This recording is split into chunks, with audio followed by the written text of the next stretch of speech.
سورۃ اللیل ہے، 30ویں سپارے کی صورت ہے، 21 آیات ہے اس صورت کی۔ یہ صورت الفاظ کے اعتبار سے عام ہے لیکن اس کا مصداق بڑا خاص ہے۔ یہ قرآن کریم کی صورت اس صحابی رسول کے بارے میں نازل ہوئی جو محمد الرسول اللہ کے یار بھی تھے، رشتہ دار بھی تھے، اور آپ علیہ الصلاۃ والسلام کے یار بھی تھے، آپ علیہ الصلاۃ والسلام کے ہم سفر بھی تھے۔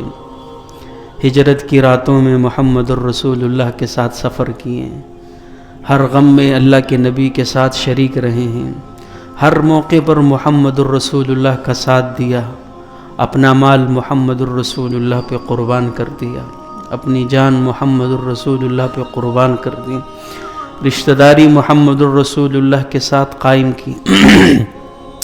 غرض جس موقع پر رات کو دن کو جب بھی محمد الرسول اللہ کو ضرورت پڑی، صحابی رسول سامنے موجود پائے، اور آپ علیہ الصلاۃ والسلام کو ان پر اتنا بھروسہ اور اعتماد تھا کہ زندگی میں محمد الرسول اللہ صلی اللہ علیہ وسلم نے اگر کسی کو اپنے مصلی پر کھڑا کیا ہے تو وہ یہ صحابی رسول تھے۔ آپ علیہ الصلاۃ والسلام بیمار پڑ گئے تو امامت کے لیے اللہ کے نبی نے پیغام بھیجا، جاؤ اس صحابی سے کہو کہ امامت کروائیں۔ صحابہ نے عرض کی، یا رسول اللہ حضرت عمر کروا لیں؟ فرمایا نہیں، جس کا نام لے رہا ہوں وہی امامت کروائے، کہ اللہ کا حکم ہے۔ وہ صحابی رسول سیدنا صدیق اکبر رضی اللہ تعالی عنہ۔ بدل دے میرا دل، بدل دے میرا دل بدل۔ تو اس سورت کو سورہ ابی بکر بھی کہا جاتا ہے۔ واللیل اذا یغشا، یہ پوری سورت حضرت سیدنا صدیق اکبر رضی اللہ عنہ کی شان میں اتاری گئی۔ اللہ نے قسم کھائی کہ قسم ہے رات کی جب وہ چھا جائے، دن کو ڈھانپ لے، قسم ہے رات کی جب وہ چھا جائے، والنہار اذا تجلی، اور قسم ہے دن کی جب وہ روشن ہو جائے۔ بعض مفسرین کہتے ہیں کہ یہ رات کی قسم سے مراد یہ ہے کہ وہ چھا جائے، اندھیرا کر دے۔ اس سے مراد یہ بھی ہے کہ جب رات آتی ہے تو وہ بہت سی چیزوں کو چھپا دیتی ہے۔ اب بسا اوقات جو ہے وہ گناہ کرنے والے گنہگار لوگوں کے گناہوں کو بھی چھپا دیتی ہے، کہ کچھ ایسے گناہ ہوتے ہیں جو انسان دن کے اندر نہیں کر سکتا، وہ اس کے لیے رات کے اندھیرے کا انتظار کرتا ہے۔ تو ارشاد فرمایا یہ رات کا اندھیرا چھپا دیتی ہے، مطلب دن کی روشنی کو بھی چھپا دیتی ہے اور انسان کے اعمال کو بھی چھپا دیتی ہے۔ فرمایا واللیل اذا یغشا، قسم ہے رات کی جب وہ چھا جائے، چھپا لے، والنہار اذا تجلی، اور قسم ہے دن کی جب وہ روشن ہو جائے، وما خلق الذکر والانثی، اور اس ذات کی قسم جس نے نر اور مادہ پیدا کیے ہیں، یعنی جس نے ہر چیز کا جوڑا جوڑا پیدا کیا۔ دونوں ترجمے مراد لے سکتے ہیں، نر اور مادہ پیدا کیے ہیں، دوسرا یہ ہے کہ جس نے نر اور مادہ میں سے ہر ایک کا جوڑا جوڑا پیدا کیا۔ انسانوں میں جوڑا ہے، دنیا کی ہر مخلوق میں اللہ نے جوڑا پیدا کیا، کائنات کی ہر چیز کا اللہ نے جوڑا پیدا کیا، یہاں تک کہ دن کا جوڑا رات ہے، رات کا جوڑا دن ہے۔ بعض حضرات کہتے ہیں کہ اللہ نے دنیا کا جوڑا بھی آخرت کو پیدا کیا ہے، وَإِنَّ لَنَا لَلْآخِرَةَ وَالْأُولَى، آگے آئے گا بھی۔ تو اللہ نے ہر چیز کا جوڑا پیدا کیا ہے، اور یہ جو جوڑا ہے یہ اپنے فرد کے بغیر نامکمل۔ اللہ نے ہر چیز کا جوڑا پیدا کیا، وَمَا خَلَقَ الذَّكَرَ وَالْأُنثَى إِنَّ سَعْيَكُمْ لَشَتَّى، اللہ کہہ رہے ہیں تم میں سے ہر ایک کی کوشش جدا جدا ہے، ہر ایک کی کوشش، ہر ایک کی محنت جدا جدا ہے۔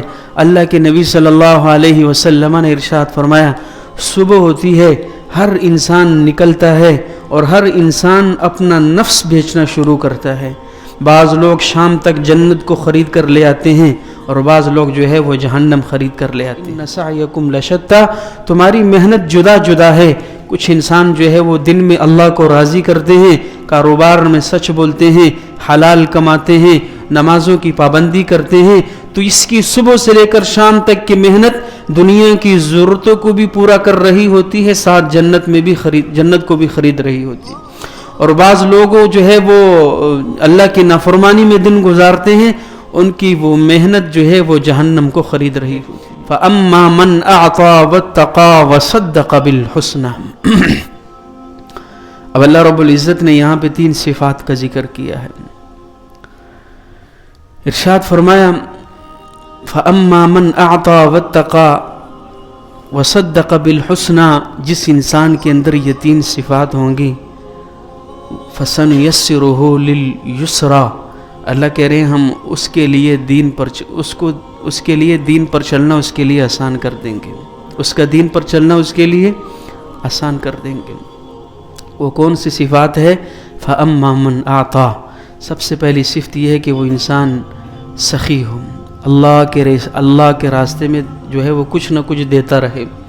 فَأَمَّا مَنْ أَعْطَى، کہ جو انسان سخی ہوگا، اللہ کے راستے میں کچھ نہ کچھ دیتا ہو، وَاتَّقَى، اور پرہیزگار بھی ہو، سخاوت بھی ہے، ساتھ میں متقی بھی ہے، پرہیزگار بھی ہے، اللہ سے ڈرتا بھی ہے، وَصَدَّقَ بِالْحُسْنَى، اور ہر بھلائی کی تصدیق بھی کرے۔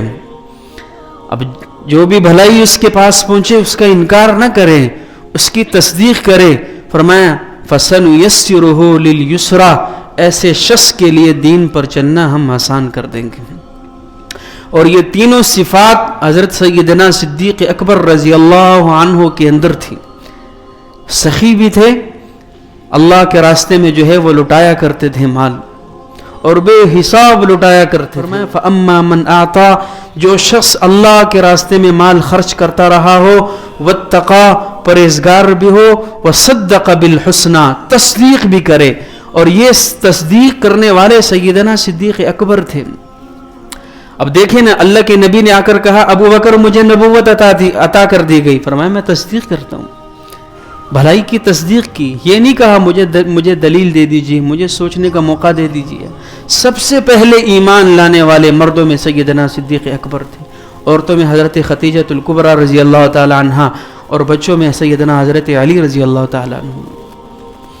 لیکن ابو بکر صدیق رضی اللہ عنہ واحد ایسے صحابی ہیں کہ جب انہیں پیغام پہنچا کہ جو ہے وہ اللہ کے نبی نے ارشاد فرمایا مجھے نبوت عطا کر دی گئی، فرمایا میں اس پہ ایمان لایا۔ کافر آئے، ابو جہل آیا، کہا یہ بتائیں کہ کوئی شخص ایسا ہے جو راتوں رات آسمان پہ چلا جائے اور جو ہے وہ واپس بھی آ جائے اور اللہ سے ملاقات بھی کرے؟ ابو بکر سے یہ ابو جہل پوچھ رہا ہے، فرمایا کہنے والا کون ہے؟ کہا کہنے والا آپ کا ساتھی محمد الرسول اللہ ہے۔ فرمایا وہ سچ کہہ رہے ہیں، اگر کہنے والے محمد الرسول اللہ ہے تو میں اس پہ ایمان لاتا ہوں کہ اللہ کے نبی راتوں رات گئے ہوں گے اور اللہ سے ملاقات کر کے واپس بھی آ گئے ہوں گے۔ وَصَدَّقَ بِالْحُسْنَى، ہر نیکی ہر بھلائی کام کی تصدیق کرے، یہ ایمان کی نشانی ہے۔ بھلائی کی بات پہنچے فوراً اس کی تصدیق کر دیں۔ وَصَدَّقَ بِالْحُسْنَى، جس کے اندر یہ 3 صفات ہوں گی، اللہ کہہ رہے ہیں فَسَنُيَسِّرُهُ لِلْيُسْرَى، اس دین پہ چلنا ہم اس کے لیے آسان کر دیں گے۔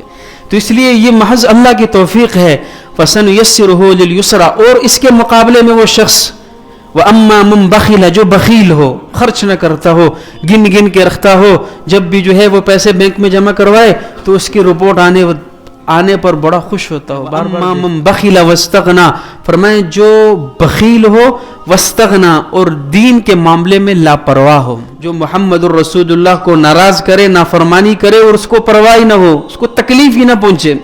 ایک عمل سے اللہ ناراض ہو رہا ہے، اللہ کے نبی ناراض ہو رہے ہیں اور اسے کوئی تکلیف ہی نہیں پہنچ رہی، لاپرواہ ہے کہ یا کبھی سوچے تو صحیح میرے اس عمل سے شاید اللہ کی ذات ناراض ہو جائے، میرے اس عمل سے محمد الرسول اللہ کی ذات ناراض ہو جائے۔ فرمایا جس کو یہ فکر بھی ختم ہو جائے، بخیل بھی ہے، یہ فکر بھی ختم ہو جائے، وَكَذَّبَ بِالْحُسْنَى، اور بھلائی کی جو ہے وہ تکذیب بھی کرے، جھٹلائے اس کو۔ کوئی آخرت کی بات کرتا ہے یہ جھٹلا دیتا ہے، کوئی اللہ اور اس کے رسول کی بات کرتا ہے یہ جھٹلا دیتا ہے۔ اللہ کہہ رہے ہیں فَسَنُيَسِّرُهُ لِلْعُسْرَى، ایسے شخص کے لیے دین پر چلنا ہم مشکل بنا دیں گے۔ اسے موت نظر آئے گی ٹھنڈ کے اندر نماز پڑھنا، اسے موت نظر آئے گی زکوٰۃ دینا، میری کمائی ہوئی رقم میں سے اب میں اللہ کے راستے میں دوں، اسے موت نظر آئے گی، اور گناہ کا کام کرنا اس کے لیے آسان کر دیا جائے گا، اسے کوئی پرواہ نہیں ہوگی، وہ بڑے سے بڑا گناہ کرتا پھرے گا۔ اللہ کہہ رہے ہیں یہ تب ہوگا جب ہم اس کے لیے گناہ کا راستہ آسان کر دیں گے اور دین پر چلنا مشکل کر دیں گے. وما یغنی عنہ مالہ اذا تردی، اور یہ جو بخیل ہے، یہ جو مال گن گن کے رکھ رہا ہے، اللہ کہتے ہیں اس کا یہ مال اسے جہنم میں جانے سے قطعا نہ بچا سکے گا. وما یغنی عنہ مالہ اذا تردی، آگ میں جلنے سے اس کا مال اسے قطعا نہ بچا سکے گا. ان علینا للہدی، بے شک ہدایت ہمارے ہاتھ میں ہے. وان لنا للآخرۃ والأولی، اور دنیا اور آخرت بھی ہمارے ہاتھ میں ہے. یہ دنیا بھی ہماری ہے، اللہ کہتے ہیں آخرت بھی ہماری ہے. فَأَنذَرْتُكُمْ نَارًا تَلَظَّىٰ، لیکن یاد رکھنا ہم نے تمہیں بھڑکتی ہوئی آگ سے ضرور ڈرایا ہے. اللہ کیا کہہ رہے ہیں؟ بھڑکتی ہوئی آگ سے ہم نے تمہیں ضرور ڈرایا ہے اور بار بار ڈرایا ہے. لا يصلاها الا الاشقى، اس آگ کے اندر نہیں ڈالا جائے گا مگر بدبخت آدمی ہی کو ڈالا جائے گا. جو بدبخت ہو اسی کو اس آگ کے اندر ڈالا جائے گا. سَيُجَنَّبُهَا الْأَتْقَى، اور اس جہنم کی آگ سے اس شخص کو ضرور بچایا جائے گا جو سب سے زیادہ متقی ہو. سب سے زیادہ متقی کون تھے؟ یہ اس پر صحابہ کا اور علماء کا اجماع ہے کہ انبیاء کے بعد سب سے زیادہ متقی انسان وہ جناب سیدنا صدیق اکبر رضی اللہ تعالیٰ عنہ ہے. انبیاء کے بعد جن کا رتبہ اور جن کا مقام اور جن کی افضلیت ہے وہ کون ہے؟ سیدنا صدیق اکبر رضی اللہ تعالیٰ عنہ ہیں. صحابہ کہا کرتے تھے یہ ایک آیت جو ہے وہ حضرت سیدنا صدیق اکبر کی شان میں اتری ہے. لا يصلاها الا الاشقى الذي كذب وتولى وسيجنبها الاتقى، سب سے زیادہ جو متقی ہے اللہ اسے جہنم کی آگ سے بچائے. الذي يؤتي ماله يتزكى، ان کا کام کیا ہوتا تھا؟ ان کا کام یہ تھا کہ وہ اپنا مال اللہ کے راستے میں دیا کرتے تھے تاکہ وہ پاک ہو جائے. وما لأحد عنده من نعمة تجزى، اور یہ جو مال خرچ کر رہی ہیں یہ ان پر کسی کا احسان نہیں ہے. الا ابتغاء وجه ربه الاعلى، وہ صرف اللہ کی رضا کے لیے یہ کام کیا. سوف يرضى، اور ان قریب بھی اللہ ان سے راضی ہو جائے گا. اب اس کے دونوں ترجمے ہیں. ان ولا سوف يرضى، ان قریب بھی اللہ سے راضی ہو جائیں گے، مطلب اللہ ان کو اتنا کچھ دے گا کہ یہ خوش ہو جائیں گے، وہ تو پہلے سے ہی راضی تھے. ولا سوف يرضى دوسرا ترجمہ ہے کہ ان قریب اللہ جو ہے وہ ان سے راضی ہو جائے گا. تو یہ سیدنا صدیق اکبر رضی اللہ عنہ کی شان میں یہ صورت اتری.